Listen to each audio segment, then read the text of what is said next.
Welcome back to Gems Podcast. I'm the founder and host, Miss Genesis Amaris Kemp, and with me today is Allison O'Shea.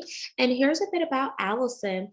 She is a leader in the aging industry. She has over 17 years of direct hands-on experience working with seniors and their families in the role of executive director for various senior living companies. This experience has given her the knowledge to be a reputable voice in the confusing and overwhelming world of aging. In January of 2022, Allison opened Openly Aging LLC. Through Openly Aging LLC, Allison helps families navigate all the options and resources available to them. One of the missions of Openly Aging is to bring education to the community to be a change agent in how we talk about aging moving forward. So today, Allison and I are going to spend some time looking at what happens past retirement when we may need care, as well as bringing the resources to the forefront. So without further ado, please welcome Allison O'Shea to GEMS Podcast. Thank you so much for having me. I'm excited to be here. My pleasure, Allison. And before we get started, I'm actually going to give you an option here. We could either do a rapid fire game at the end, or we could have an icebreaker in the beginning.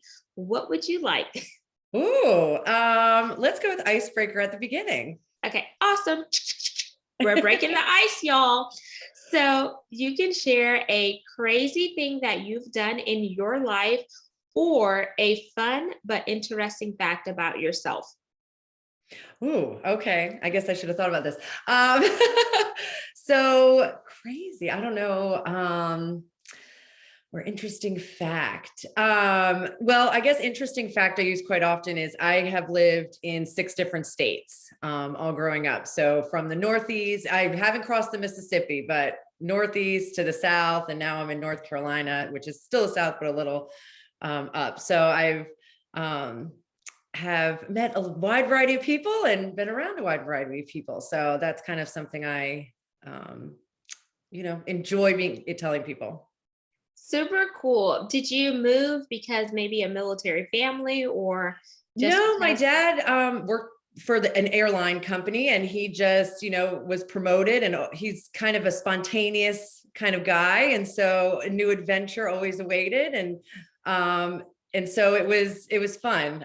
Growing up, we kind of, my parents always did it in very good time. So I didn't feel like I was ripped out of anything. But I think it shaped me in a good way. Cool. Yeah. I definitely like to hear when people move around because they have all these neat stories to share. And I think it also gives you more character because you're connecting with people outside of like your primary comfort zone, but it stretches you to see the world a little bit different, whether it's those domestic moves or international moves. Yep. So, Allison, let's get into this powerful subject. So, helping people as they age and they transition to life, like throughout their later years. Why are you so passionate about this area? So I actually got into senior living accidentally. I graduated college and thought I wanted to work with children. And like many people who graduate, my 4 years of learning didn't just have jobs thrown at me, because I lacked the experience. So as I was, applying for jobs, I found a position in, I didn't really know what it was at the time, but it was a memory care. I was an activity director. So I planned the calendar, and it was, 50 memory care residents. And from the moment I walked in there, I just knew, whoa, this is where I'm supposed to be. And so after that, really looking at the industry of senior living, all the different resources that were coming into our community to help our residents. I really kind of saw the big picture. And so I quickly grew and became an executive director. And through those experiences, I witnessed so many families, so many residents, really sometimes in crisis, having to make decisions because there was never a conversation about what were to happen. Um, you know, in the United States, I think in particular, we don't like to talk about aging. We try to avoid aging. Well, what that perpetuates is a lack of conversation about when real decisions in aging have to be made. And so that experience, having hard conversations with families, being there as they're crying, being the solution and helping them know that there's options out there, really kind of was how this business I've started has been created. Is just, there needs to be more talking, there needs to be more education, and we just need to be having these conversations earlier. We always talk about retirement, we're going to go golfing and traveling. Well, we can't do that until we're 105. So I mean, maybe there's somebody out there that is, but and so having what happens after that, what is my ideal goal as the aging person, and how do I tell that to my family for them to try to make that happen for me as best they can. Absolutely, because sometimes I feel like elderly people are often misunderstood, or they're overlooked, because sometimes the children feel like they know best for that individual when that individual is still in their right frame of mind. They can make decisions, but they may not be able to drive themselves or etc., and they need that person to advocate for themselves. But what happens whenever that advocate becomes their voice and then they become silenced? But I'm also going to say, kind of the other side of the coin, sometimes as an aging person, if we're assuming our family is able to be that sole caregiver, that in this world day and age is sometimes a little unrealistic due to us having children later, careers, so it's a two-sided street. The family needs to force these conversations and try and definitely be an advocate for their loved one. Absolutely, number one. But that aging loved one also needs to say, okay, realistically, can I stay in my home? Is that, my daughter coming over here 3 times a day to make sure I'm taking my medicine and making sure, is that really going to work long term for all of us? And so I think it is kind of coming together as a family, and the children being honest about what they can do, and the adult parent being honest about what they want, but also understanding, we all have to be on the same team. Absolutely. So just warranting that open Mhm. conversation Yes, and just really being transparent to just kind of bridge the gap to make sure that it's the best fit for everyone that's involved in the situation. absolutely. So with the name Openly Aging, why did you choose to select that as the name of your business?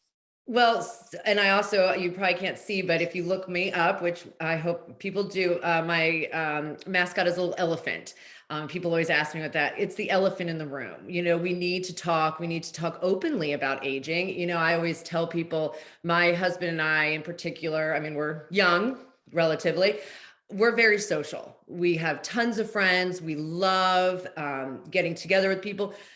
We need to plan our life moving forward as we get older to probably move into, a community that has activities, at 55 and older, maybe with homes. There's no shame in that, in saying that now. So that's where the openly aging is coming from, is who am I? What do I see myself in the future? And, another story I always tell is my grandmother was 90. She lived right here in Raleigh with me, and not in my home, in her own apartment. She was working at Kohl's. God love her, at 90 years old. I used to get so mad because they scheduled her like the 7 to 10 p.m. shift. But God forbid she would ever go in and use her age as an excuse. She was a powerhouse, my grandmother Helen. But she never would want to move into a senior living. Never, ever, ever. That she was just not that type of energy. She was fine being in her own apartment. So when time came for care to be brought in, we used her resources in her home because that's what she wanted. So it's having those open conversations about who am I as a person, and is that social piece really important, because that, is defined. So it's openly talking about aging is the answer. I like that. And I was gonna allude to that because I was like, we just talked about open conversations and mirroring the family with the elderly person. And then I love how you said your logo is an elephant. So addressing that elephant in the room, because sometimes people love to scapegoat that elephant because those conversations may be difficult ones to have. And no one really knows how to break the ice regarding that. And kudos to your grandmother for being 90, working and doing all that stuff. Because, there are some elderly people Mhm. who do not want to be contained and they don't want to sit still. And they feel like if they continue to move and be very active, it actually prolongs their life. Absolutely. And Absolutely. but one thing that I want to look at is the senior living aspect here, Mhm. Allison. And the reason why is my husband worked at a senior living, Erickson Living for a while. He was executive chef for them. And I just could not fathom the amount that some of the elderly people were paying to live in those communities. Because to me, like not trying to be rude, but it sounded like a glorified dorm room. So, how do we prepare those elderly people to make sure that they have, enough money set aside if they choose to go to a 55 and plus living, or if they want to have a assisted versus assisted living, and kind of let's look at the bigger picture to see what the options are. Sure. So assisted living actually came about in the 80s. Before that, it was just the rest home is a word. We all went to, I went to visit my great aunt in the rest home, back when I was 11. And it was very traumatizing. So assisted living and senior living really came about in the 80s. And yes, as those times have come, it's become very expensive. But am a big proponent for for senior living. Obviously, I did it for so long because for a lot of people, it's the best situation for them. The reason also senior living has gotten so expensive is it's expensive to hire the associates and make sure that you're paying them the benefits. Um, so I do understand why the cost of senior living is so high. In your reference to it was like a dorm room. So it depends on how old that building was. Now I just toured a new building around here, brand new. Oh my goodness. I'd move into it. So the industry is also evolving, as the newest generations move into senior living, their expectations are different than maybe the generations of the buildings that were built in the 80s and 90s, or even in the early 2000s.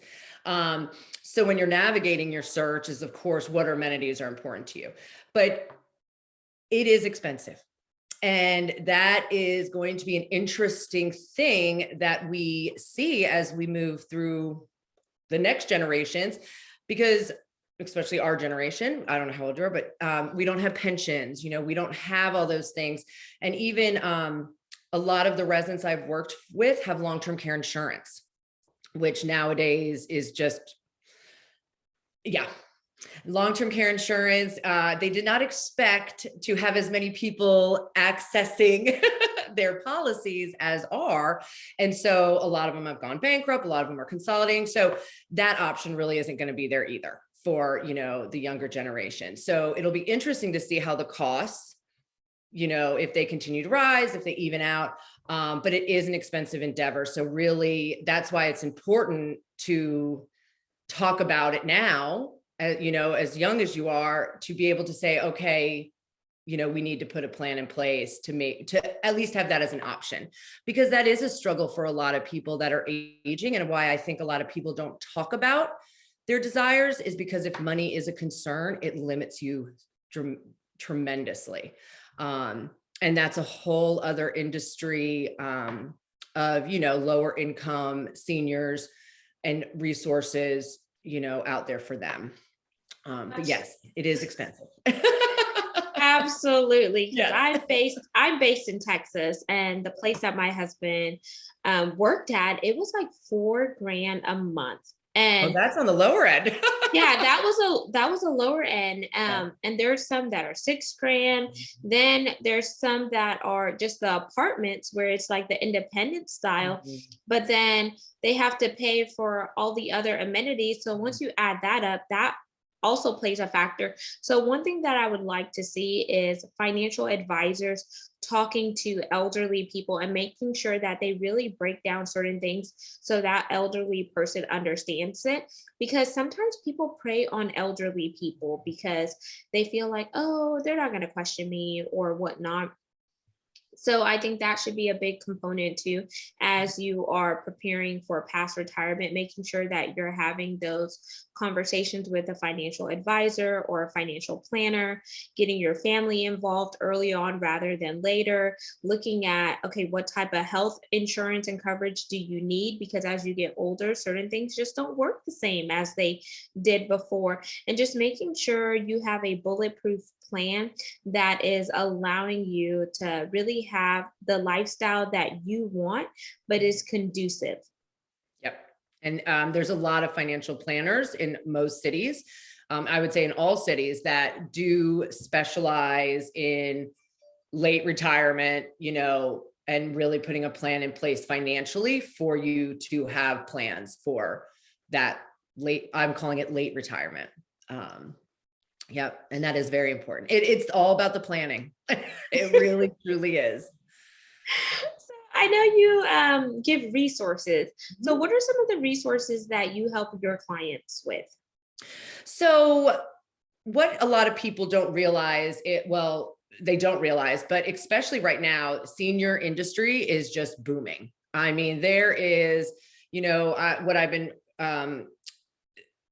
referring a lot to is, especially coming right out of COVID, is senior mental health. There's a lot of companies that specialize in seniors and their mental health. So you're not just going to a therapist who is also seeing, a wide range, because seniors have a very specific mental health situation. They're losing a lot of their choices. They're losing a lot of their abilities after retirement. A lot of people don't have a sense of purpose. Maybe they've lost a spouse. So that mental health component, isolation, is so different. So mental health for seniors, but also there's a lot of companies that can come into your home and say, all right, if you want to stay home for this period of time, we can do this to make it safer. We can do this. So, somebody like me, who I am an aging navigator, is what I've coined the term, is for most of my clients, my first step is going in and just assessing the full picture and saying, okay, here's what we can bring in. This is covered by insurance. This is private pay. But these are all the things that will make right this moment a little better. And then we just start with a plan, if something starts not working, we go back in and we reassess. There's a lot of companies now that will just go in and check on mom, whereas before you used to have, it was home health or home care and you had to have 4-hour minimums. Well, now all these companies are popping up that will just go in and check just to make sure maybe all the kids live out of town. Whereas that was unheard of before. So senior movers, you're moving into a community. There's a whole industry that specializes in seniors moving out of their home into a senior living community and all that entails. So it's just, there's so much stuff out there that people don't even know. Yeah, it's a lot, and it can be overwhelming if you don't have a aging navigator such as yourself or somebody else within the industry that really knows the ins and outs, but can also connect you with someone who may have a little bit more subject matter expertise and knowledge that you could do life with that individual. Yep. And I think people need to see age as, it's a grace factor and you have a wisdom and it's a beautiful thing. And they shouldn't see it as a end of life sentence, but your life is just changing and you're just turning over a new chapter. Absolutely. So another thing that interests me about the work that you're doing, Allison, is definitely your passion and drive. As you're talking about it, you just light up, you just glow. And I think people are going to connect with that because people want a warm body and they want that personal experience. So can you talk about a time that you've helped a client that was challenging, but it helped you personally and professionally develop? Sure. I'm going to say one of the most memorable families I've ever helped. And it was actually when I was an executive director at a community. I really specialized in dementia. And so not only caring for people with dementia, but that family, it's harder on the families. I always say that, a person with dementia, it lives in a moment in time, which if we were all so blessed to just live one moment in time, but we don't. So that family, a lot of times they're number one, very stressed because they always want to tell you, this isn't how dad was. This isn't how dad, and you have to tell them it's okay. We know that dad wasn't, this is dad's new chapter, as you said. But no one is judging this, behavior. So I worked with a family that all the siblings were not getting along. The power of attorney was the one that made the decision to move. It was moved dad into our community. And it was the right decision. He was wandering. She just couldn't do it at home anymore. She had younger kids. But of course, all the other siblings who were not in town had a big opinion about, that, right? Oh, yes, she should be able to do it. But no one was saying, hey, bring dad to my house, which is also very common, the family dynamics. So we ended up having, I would say, come to Jesus with the whole family. And one of the things that is one of my strong suits that I've learned and I have honed the skill over my 17 years is having very direct conversations. Telling the family, no, this is the right decision and here's why. If you want to come and visit, let's see, you can come a day and with your dad and see. And after that, I got all these, there was 5 siblings. I got, all these emails. Thank you so much. We didn't think about it that way. We weren't thinking about it that way. Or, so not only did it bring the family together, because aging parents can tear siblings apart. That is a very common situation, unfortunately, because everybody has their opinions. And so it was a moment that I remember sitting back and thinking, okay, now this family, hopefully we'll get together for Thanksgiving. Hopefully we'll be back, with the ultimate goal of giving dad the best last years of his life, together and reunited. So that's really when I was coming up with what is my next step? What is my next career move? The last building I oversaw was huge. So I felt like I wasn't connecting with the families. I was just dealing with the fires of a building, a 300 apartment building. So that's really when I honed in on what drove me. It's just having those conversations with the families and saying, this is normal, or yes, that's the right decision. Don't feel guilty about it. There's a lot of guilt. And, it's okay. You're doing the right thing. Don't be guilty. Don't feel guilty. And let's all come together and do it together. So, and that's what I've kind of taken into my new career, my new business. I would say what I'm finding myself doing most often is getting these families together on a Zoom and saying, okay, here's what mom and dad want. I need to hear what is everyone's thoughts, and really being that navigator or that counselor. I can't use the word counselor because I'm not officially a counselor, but that that third party, that unbiased third party that can just help people start that conversation. I love that because what you're doing there is you're addressing the elephant in the room and you're breaking the ice because there are things that people are thinking, but they necessarily don't want to say it because they don't want to create any conflict or be confrontational. And I liked how you share that example because it allowed you to take that lesson that you learned and apply it to where you are now. And then now you're bringing everyone together, all the people that are needed in order to make these effective but necessary decisions. Yes. And then the most important person is the elderly person at hand. So the family is coming together, but then that elderly person is having their needs met whenever everyone could be on the same page. Absolutely. So, Allison, as we wind down, I want you to leave our listeners and viewers with your call to action for this segment. Sure. Please check out my website. It's openlyaging.com. You'll get a good list of my services. I am based in North Carolina, but I actually have a lot of clients outside of North Carolina. Thank goodness for Zoom.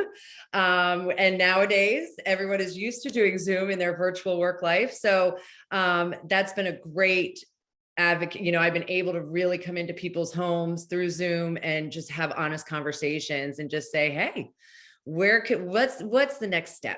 So yes, please reach out. I would love to, just have a conversation and see how I can help people. Amazing. And I should put in there, you'll see, I also do some speaking engagements. So I do love to public speak. So if there's an opportunity for that as well, I'm always interested. Ooh, amazing, y'all. She is definitely multifaceted. So, Allison, I want you to plug your website and let them know how they could connect with you on social media platforms. Sure. So I am, like I said, openlyaging.com is the website. And then on Facebook, I'm Openly Aging, and Instagram at Openly Aging. My email is Allison, ALLISON.O'Shea, OSHEA at openlyaging.com. And there you have it, listeners and viewers of GEMS Podcast. You just heard Allison O'Shea. All of her contact information will be in the show notes, so you can definitely connect with her. I challenge you to have a conversation this week with the elderly people in your family to see what their plans are, what are their desires.